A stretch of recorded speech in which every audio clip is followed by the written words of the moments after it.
విద్యార్థుల పట్ల కూటమి ప్రభుత్వం వహిస్తున్నటువంటి నిర్లక్ష్య వైఖరిని ఖండిస్తూ రాష్ట్ర వ్యాప్తంగా అన్ని జిల్లాల కలెక్టరేట్ల దగ్గర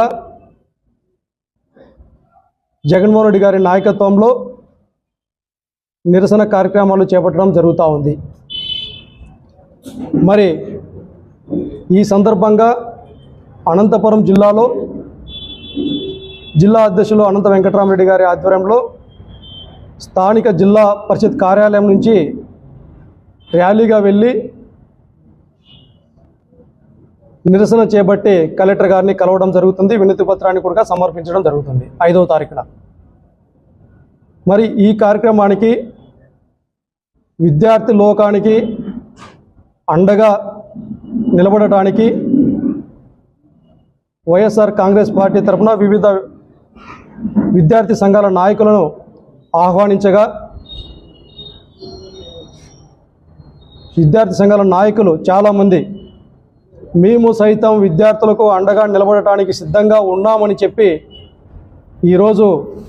మాకు వారి సంపూర్ణ మద్దతు తెలియజేయడానికి ఇచ్చేసినందుకు వివిధ విద్యార్థి సంఘాల నాయకులకి, ఇక్కడికి విచ్చేసినటువంటి చాలామంది ఆర్గనైజేషన్స్ వాళ్ళకందరికీ పేరు పేరున వైఎస్ఆర్ కాంగ్రెస్ పార్టీ తరఫున ధన్యవాదాలు తెలియజేస్తూ ఒకరికొకరం కలిసి ప్రభుత్వం పైన ఒత్తిడి తెచ్చి విద్యార్థి లోకానికి అందరికీ అండగా ఉందామనేసి ఈ సందర్భంగా తెలియజేస్తూ ఉన్నాను.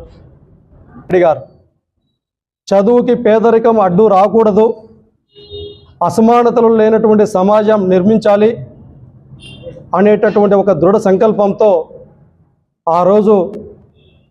ఫీజు రీఎంబర్స్మెంట్ పథకాన్ని ప్రవేశపెట్టి పేదలను హక్కున చేర్చుకొని మీరు చదవండి, మీ వెనకాల ఈ పథకం శాశ్వతంగా ఉంటుంది అనేసి నిరూపించి ఈ రోజుల్లో ఎక్కడెక్కడో